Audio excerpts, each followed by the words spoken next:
I'm not even sure how I would have done this bit differently if it was my story, because I don't care so much about it, but it was fine. It was fine. What are you talking about? What made you just think of that? Hey, this is the Sword and the Pen Reflections. It is my casual alternative to that channel. So today we're going to be looking at The Wheel of Time Season 2, Episode 6, and its corresponding chapters for Rand kind of seem to be inspired by some of the stuff going on between Rand and Lanfear in Book 4, and at least the start of Book 5, because I'm now in Book 5, The Fires of Heaven. Anything that has to do with, I don't like Moiraine, we haven't really gotten there yet. Rand already does not like the idea of being controlled by Moiraine in the books, so I think that they're trying to insinuate that Lanfear is the one who implanted that distrust in her in the show, which that's not how it was in the book, but oh well. It's hard to compare the show to the books because it's gone such a wildly different direction at this point. But anyway, let's get into it. Rand. Okay, so we start off with Rand in the dream world with Lanfear because he's fallen asleep with Moiraine watching over him. And he's tied up and shirtless on this wheel. And Lanfear is up on this cement throne in her BDSM gear. And she's like, so what are you going to try to do? Seduce me or whatever, It's a little, okay, yeah, it's a very creative costume. It looks like sort of a goth Little House on the Prairie. I'm not a huge fan of this headpiece. It sort of looks a little bit like she's got like weird lacy radar going on. I don't know, but it's fine. It's a cool costume. It's at least better than just standard BDSM gear. They did something creative with it, but okay, whatever. So, are you going to scream and beg for your life? Try to seduce me? You knew this moment was coming, so what's your game? What do you want, Lanfear? Oh, not Celine anymore. You of all people should know the importance of the name they choose. Luce Theron. I do kind of wonder if this is hinting at the dragon can choose a name for himself, and the word Luce Theron has some sort of a special meaning. I have no idea. I haven't read this far in the book if there is a special meaning to the name Luce Theron, except that it does sound like you have lost therein. And I don't know what they were going for. This is not me being critical. I'm genuinely curious to know. I sort of wonder if they were implying that this is what we used to do. Or maybe they're playing their game still. Like, this is their kink, right? Ooh, I've got you tied down, Dragon Reborn. I don't know. I can't believe I trusted you. What makes you think you can't trust me?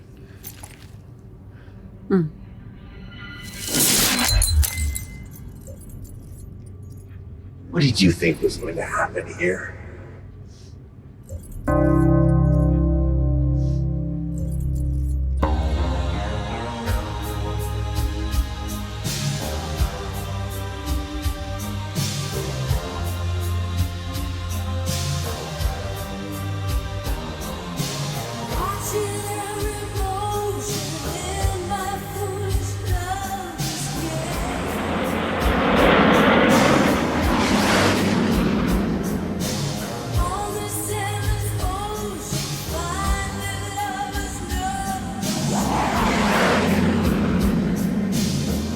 And then, naturally, we bang.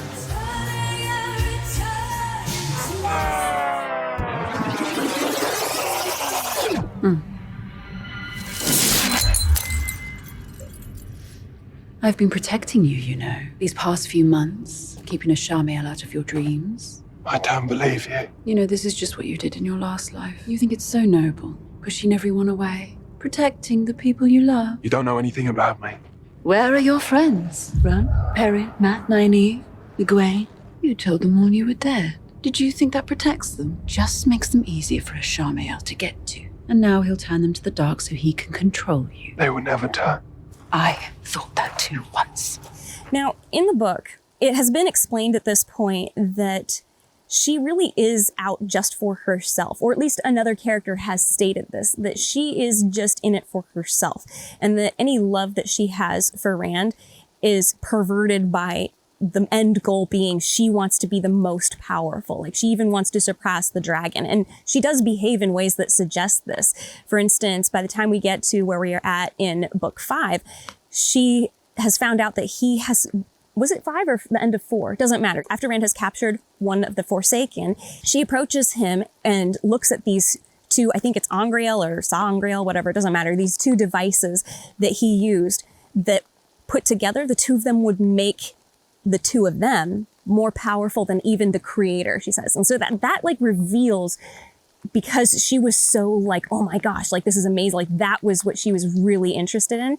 That to me just shows that that really is her true nature. But here in the show, it seems like they're trying to portray her more as like she genuinely does love Rand and she wants to try to prove herself in that way. I could see somebody trying to do this to make her into a more complex character. Like she isn't just in it for the power. Again, I would warn against this and doing an adaptation, because how does it change the way she behaves? You need to think about some of these things. Then she starts to try to push him to distrust Moiraine, which she hasn't yet done in the book that I can recall. And who do you trust instead? Moiraine? The Aes Sedai who's done nothing since you met her but tried to deceive and control you. Do you think it's a coincidence that you decided to come to Kyrie, to the one place she still holds influence? That it's a coincidence Loghain is there. She's had you dancing on her strings this whole time. You know what? If you actually want me to trust you, then do something to earn it. Tell me where Shamil is. Tell me what he's planning. Well, look at that. There isn't a loose in there. This is the point where the interactions between Rand and Lanfear actually get interesting. I love this idea of 2 people who are both trying to influence each other, and they're both aware of each other trying to influence each other. And yet, because they see the other person's actions as being vital to their own goals, they kind of go along with it, like knowing that they're being manipulated. And I like that this shows that Lanfear herself can actually be manipulated. Although, in some ways, it makes her seem weaker in the show than she seems in the book. In the book, she seems like she's very much in control of what she's doing, and when she's not, she's pissed off.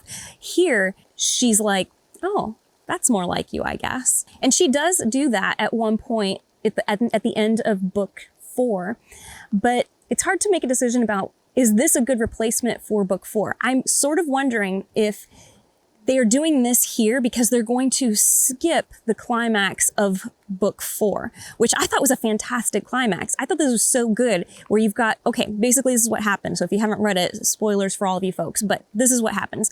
So essentially, Rand comes out to the Aiel as, I am the Dragon Reborn, and they're like, yes, you are. Well, except they call him the whatever they call him something else. The he who comes with the dawn.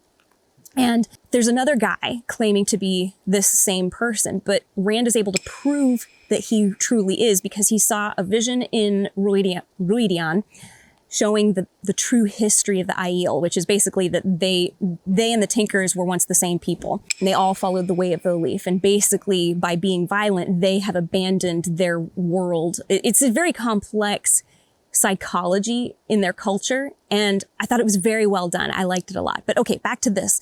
So at the end of book 4, he captures one of the Forsaken, first by noticing that all of the Forsaken have these threads, these dark threads sort of connected to them. And he realized that this is their connection to the Dark One. It's literally allowing the Dark One to work through them. And so he severs those and captures this guy and is like, okay, you're going to now teach me how to channel properly, like how to do it the right way. And the guy's, it's against his will, but he also has no choice, because then Lanfear shows up and decides, wow, this was very clever of you, like to trap him like this. This is more like your old self. And so what she does is she sort of shields the guy from the one power, but it's like a shield that's going to slowly come undone. So she's like, by the time you've learned enough to defend yourself and control this guy, that's when he'll get completely unbound. And then, so you'll basically learn a little bit ahead of how quickly he is coming undone, and then he could be totally free. But then he won't be able to, because Rand is so much more powerful that he'll actually be able to stop this guy from doing any damage anywhere, which is a great plan. It was clever. I like this. So that's at the point where we see her kind of saying like, gosh, that's something like you and I would have planned to do at one point. I wonder if Lews Therin, as the Dragon Reborn, was ever a bad guy. Like if he's the one who decides what happens with the world. So was he evil in a past life? I mean, it's an interesting concept. I like it, so. But if you actually want to work with me, I have one condition. Then we're in the scene where he wakes up and Moiraine is there. What did she say? I have to go. Where? Did she tell you where? No, away from you. That was her condition. If she sees us together again, she'll kill you. This is like the opposite of what you wanted. We had a plan. We had a plan. She's totally buying it. Okay, come on. Logain, you moved him to Kyrian, didn't you? So that I'd come here. Yes, of course. Away from the White Tower, where you'd never be able to see him, where he'd never be able to teach you. I've stayed too long already. She's a Forsaken, Rand. You cannot listen to her. Dee, we should have never done your stupid plan. My plan? No way. This is Frank's idea. Wasn't my idea. Dennis was all over it. Me? No, this was Mac's stupid plan. Anyway, so he leaves. I don't know where the hell he thinks he's going, except that he's doing it to save Moiraine, which is in line with his character, but at least in the show. No complaints so far because I like the idea of him and Lanfear kind of working together, but not really working together. It does fall in line more with the book, so I'm liking it. Before we continue, please like, subscribe, and comment, even if it's just with an emoji. It's a free way for you to support the channel, and for me, it might bring in some money from all the commercials they keep putting on my videos. Or if you're feeling super generous, check out my Patreon or Ko-fi. I've got links in the description. Or you can hit the money heart thanks button down below. Now, let's get back to it. In the next scene, we've got Rand sleeping by a fire, and he is dreaming a familiar dream where he is surrounded by the bodies of people he loves. Perrin, Matt, Egwene, and he's covered in their blood. They're all dead. And then Ishamael shows up, and he's like, you know that this is where you're headed. You're gonna go mad and do this. Then Lanfear shows up, and we get a bit of an info dump here where she kind of explains what the dream world is. I told you I was protecting you from him. You have to be careful in the dream world, Rand. You can die here. Oh. And you can travel too. See the world as it really is. See anyone you want. Talk to them even. As if we're both awake. What would I have done differently? I'm not even sure how I would have done this bit differently if it was my story, because I don't care so much about it, but it was fine. It was fine. It probably would have been better if an enemy wasn't the one who told him this, but again, they're sort of trying to introduce the idea that Lanfear, in her own way, is trying to make him believe that she is here to help him, and she is kind of really trying to help him, but not for the reasons he wants help, but for the reasons she wants him to succeed, which are entirely self-interested. I didn't say that very well. I'm just very cold and wet. Then Lanfear says, I thought about what you said about, I haven't given you any reason to trust me, and you're right. So let me give you a reason to trust me. Let me give you the gift of a dream. Like, I'll let you see anybody that you want to see. And I do think that he was kind of stupid in this, like saying, yeah, I'd like to see Egwene, please. But he should know she is insanely jealous. Like, he should just be able to tell from her body language that because he said before, I think she really did love me, like she wants me, but you also believe that she's evil. So why would you show her the person that you love? And I am sort of wondering what they're going to be doing with Rand and Egwene's relationship, because if we really are jumping ahead to book 4, or even the beginning of 5 with the relationship between Rand and Selene, then Rand is not really interested in Egwene anymore. They've already told each other like 2 books ago that they just like each other as friends. And he's interested in Elaine now. So, well, they're together, sort of. He's also kind of almost together with Aviendha, but this can actually lead in the right direction. I just am wondering if it's going to feel like we got too many relationship things going on at once. Like, let's close off Egwene and Rand before we open up Elaine and Rand, and then Rand and Aviendha. Whatever. But they are keeping in with Lanfear's personality because she's insanely jealous, and just the thought of somebody trying to go after him makes her even more jealous. So that works. So she takes him to Egwene's cell. She is, remember, being held captive by the Shan-Chan. So she's now a Damane. And she wakes up and she sees him. He's like, oh my gosh, what's happened to you? Like, what's going on? Is that you?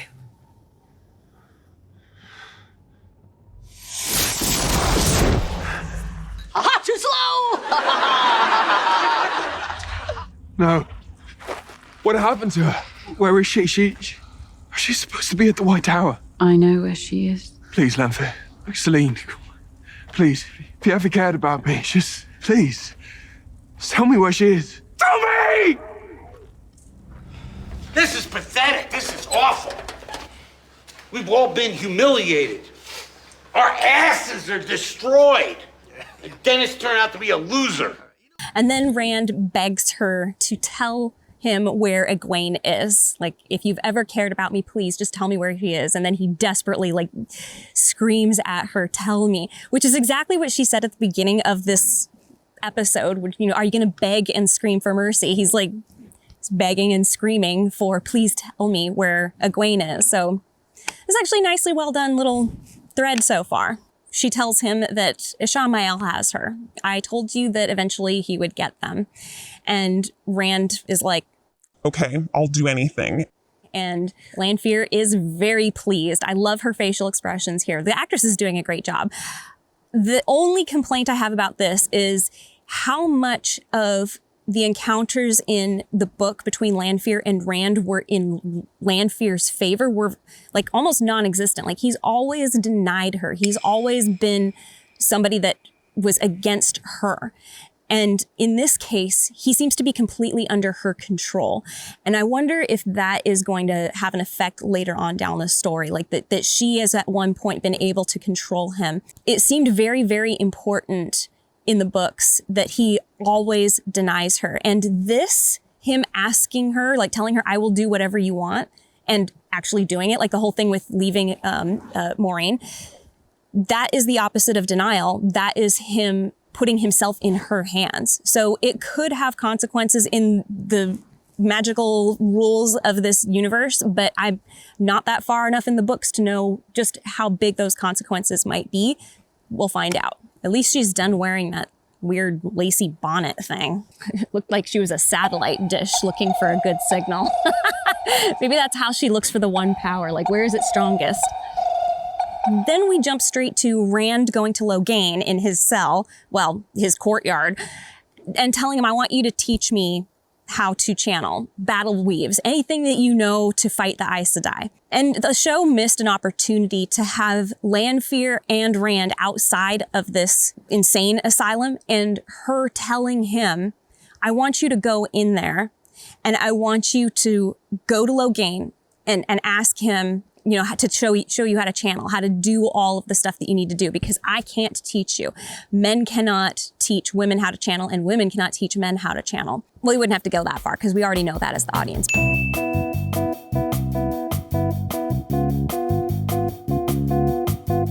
But it would have just made the transition from the previous scene to this one a little bit smoother, I think, because we would see that he is here on Lanfear's instructions, which is unusual because it's exactly what he didn't like that Moiraine was doing. Maybe this could even be a moment for them to have some more conflict where he could say, you want me to do exactly what Moiraine wanted me to do?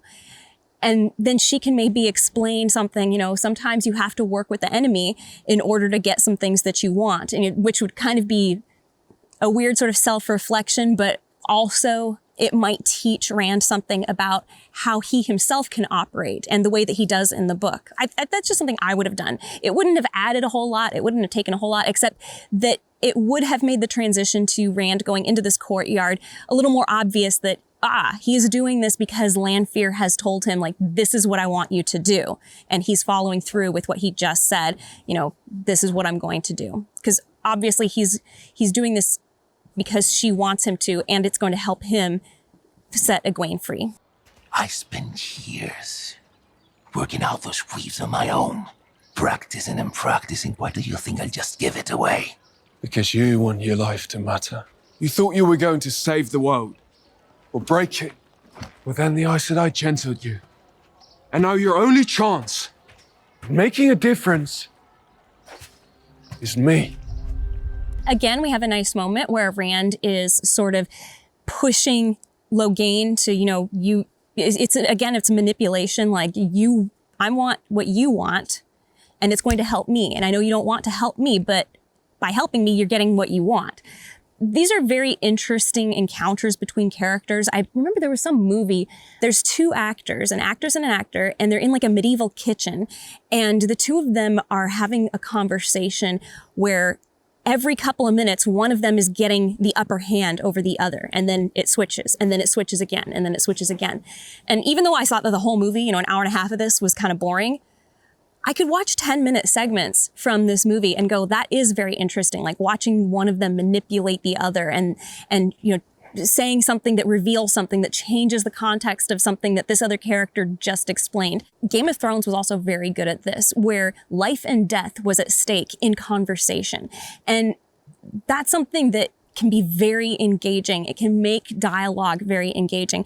And I do wish that this show did this a lot more rather than just giving us information through conversation. This stuff is interesting because we are watching characters influence each other and exert an amount of control over them, but we're also kind of wondering who's going to come out on top at the end. It does at this point seem that they are possibly replacing the Forsaken character that Rand captures at the end of book 4 with Logain, which can work depending on how important it is that these two characters are completely separate. I mean, if at some point Logain ends up being the one who does teach Rand, then it's fine. I am sort of wondering, how is Logain able to see the weaves if he's been cut off from the one power? Wouldn't this make him just the same as any other man? Like, can all men see other men channel? No, I don't think so. So I'm not sure how this is working.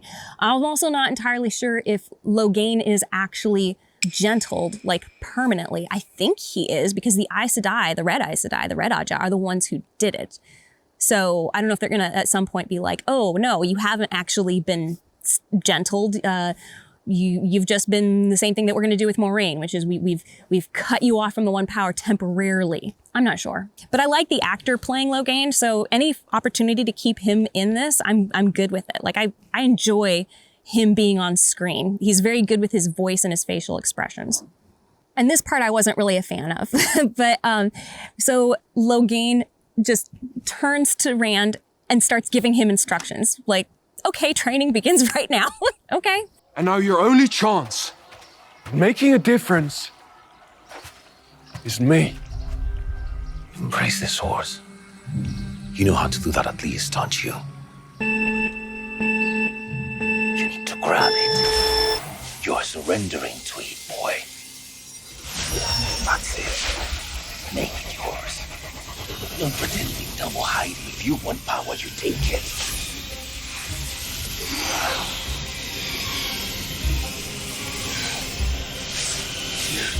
Careful, boy, don't take too much. You could burn yourself out.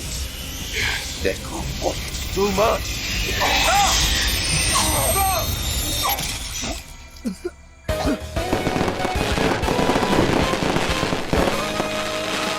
Yeah, and Rand gets it just really, really quickly, and Logain is like, hey man, don't burn yourself out. There's not enough time. Time for what? To learn how to use it to be able to fight. With that much power, you can do anything. Fight anyone. But so he tells him, embrace the source. You know how to do that at least, right? I don't like that he calls it embrace the source, but he does clarify later. He says, you're surrendering to it, boy. You need to grab it, like grasp it, control it. This is a very important distinction in the book between the male half of the one power and the female half. The female half, the women surrender to the one power and it sort of works through them.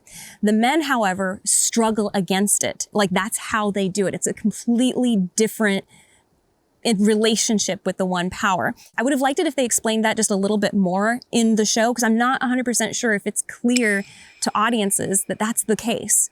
At this point, I know too much from the books to be able to make that judgment, and it's taken me way too long to do these reviews, so I can't remember if the show has already done this, but that is a danger, that your audience is not aware that the magic works in two separate ways. This is literally why a woman can't teach a man how to channel the one power. This is why he couldn't ask Moiraine to do it, because women, it's a completely different technique, like the opposite. It is the opposite. This is why we've got the sort of a yin yang symbol put all over the place in this story.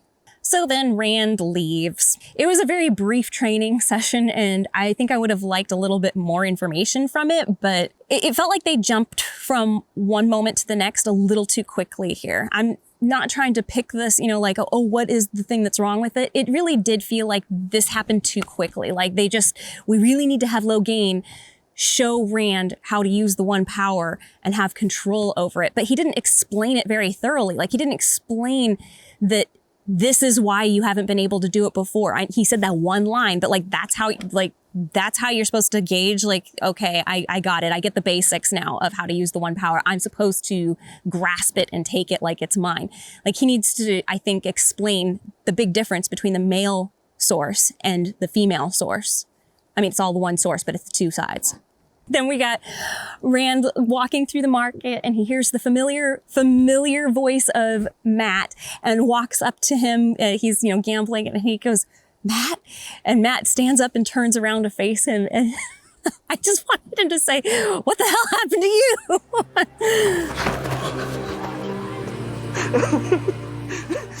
you?" You look like a totally different person. What in Light's name are you doing in Kyrian? What in Light's name are you doing in Kyrian? And where is your hair? Mate, you look bloody awful. You should have said, you should look in the mirror. Why is he so dirty? Why is Matt filthy? Just because you're in medieval times doesn't mean that you don't know how to take care of yourself. There can be signs of not getting fully clean all the time. For instance, dirt under the fingernails, like a roughness of the texture of the fabric that you're wearing. Maybe there's like a seam that's come undone somewhere, but like a dirty face. Like, what did he just go tumbling down a hill and then he just decided to pop into town and start gambling? I don't know. Right, where's everyone else? Are they here? Where's Perry? Great. It's here.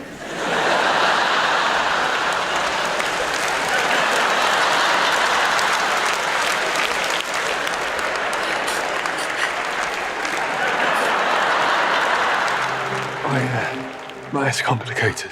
It's a good thing I've got nothing but time. All right. Now, this first round is on you, given that you bollocksed up my rock. And I'm actually okay with a reunion like this being so positive for them, like somebody I know, somebody I grew up with, practically a sibling, that you would kind of be like, okay, I get that they're happy in that moment. But once that moment of joy has passed, it's got to be pretty awkward because Matt abandoned the group.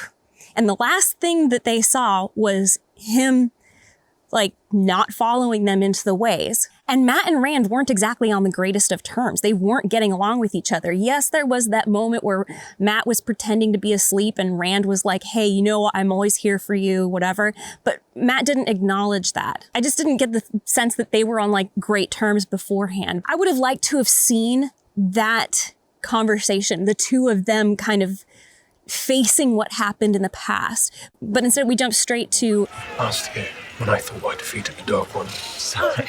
Yeah, it's just still crazy to me when you say things like that. I left them behind. Egwene, Perrin, Nynaeve, all of them. Now they think I'm dead. I thought it would protect them. I thought everyone would be better off without me, safer. No, we're not better off without you, Rand. Promise you that. And then Rand, right back at you. I would have really liked to have seen the resolution of that conflict, because I don't think that just the two of them being reunited would have been like, okay, everything is forgiven. By doing things like this, it sort of diminishes what happened to them before. When it happens again this time, it should cause some big problems later on, because, we'll get there. When conflict is resolved without there being some sort of a big moment, something major that happened to one of them or both of them, where they had to face the issue or something like that, it makes the conflict feel like it wasn't that big of a deal. We just had it happen so that it would happen. But so Rand says, Shamal's got Egwene now. I know that's where everybody wants me to go, to Falm. But if I don't go, what happens to Egwene? And so Matt is like, all right, so we go. And Rand is like, you don't need to come with me. And Matt's like, yes, I do. Who else is going to keep you from becoming an arrogant prick? And, he's like, Dragon Reborn. I kind of like that moment, but it's a very awkward reunion. And I think that the awkwardness is just stemming from the fact that I didn't see what was it that resolved their issues. I mean, Rand should have been really upset that they were abandoned, but even more so, Matt should have been way too ashamed to face him again. I just feel like all that gets washed away with like, hooray, we're back together again. Try to think of this from Matt's perspective. We'll do that next. So, we go. There's one thing I've got to do first. A lady's heart I've got to break, in fact. I will meet you at the gate in an hour. Matt, You don't have to come with me. I mean it. Yes, I do. Who else is going to keep you from becoming an arrogant prick? Zachary. An hour. I will be there. And next we see that Rand is waiting for Matt at the gate at the time that they agreed upon, and Matt does not show up. And so Rand is kind of like, all right, alone it is. See, it would have been better, I think, if maybe Rand was a little upset that Matt kind of abandoned them. I mean, I could see that he'd be like, I'm just so happy to be around somebody else. But if he was still a little bit upset about being abandoned in this case, then it would make this moment here like another failure of a test. And that's something that you have to build up to. But I figured that's maybe what they were going to build up to. But since they didn't do any building up to it, we get to this point and he's just like, oh, I guess he's not showing up. I guess I'll just go. You just had a great reunion with him. Why wouldn't you immediately assume something went wrong? But if he was like, after everything that we've been through, you abandoned us in our greatest time of need. I don't feel like you're reliable. And then he's sitting there waiting for him an hour later, like, all right, he said he'd be back in an hour. And, have Matt go like, don't worry, I'll be right back. I promise I'll be right back. And then Rand's waiting and then he doesn't show up and he's like, fine, alone it is, which is what he wants anyway. He wanted to be alone. Like it should have been that Matt was like begging him, like, don't go anywhere. I'll go with you. Just wait for me. And he's like, yeah, sure. You'll show up. And then he doesn't. And he's like, yep. Now I know that's completely not what happened in the book. None of this is what happened in the book. And it wouldn't even really be in line with Matt's character, especially, but it would be in line with what they have done in this show. Like if this was my show, I would have said, this is the way that these characters would have probably felt. So that's how I would have had it happen. But yeah, since there wasn't this tension in their reunion, it was just like, everything's fine. That moment of him going, I guess I'm going alone, it didn't feel natural. It didn't feel natural because he should have been concerned that his buddy is not there. Like he said he would be here in an hour. Where is he? For once, can't you just take all the negative feelings and spin them into a positive? Alone it is. Positive spin, he's a free spirit. She was born free and she has the right to live free.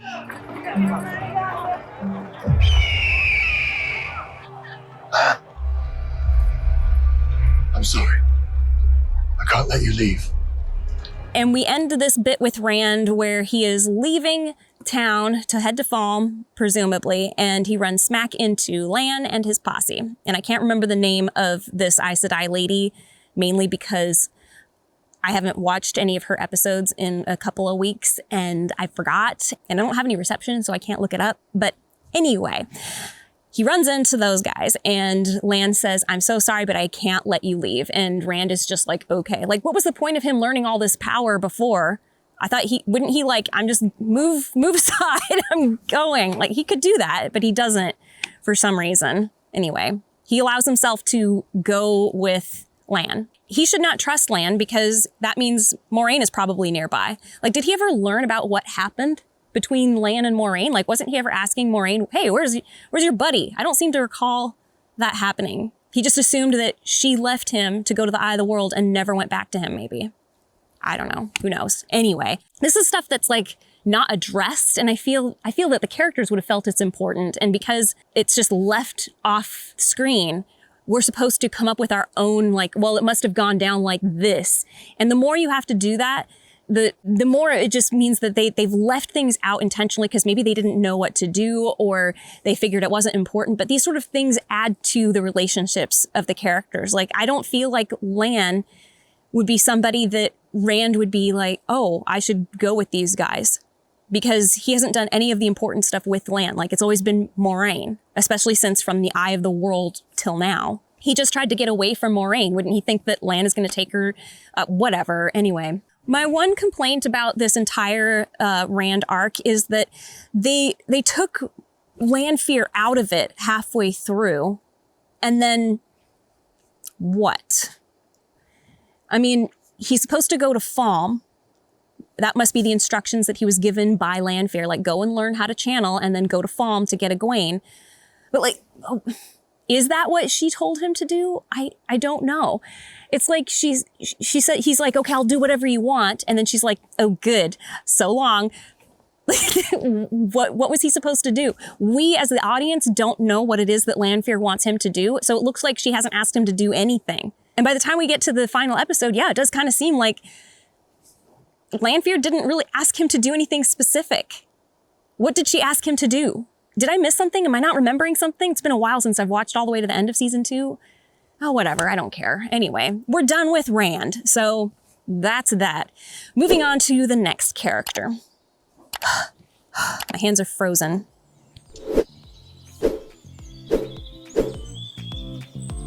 Oh, thank goodness I did not fall off a cliff while filming this.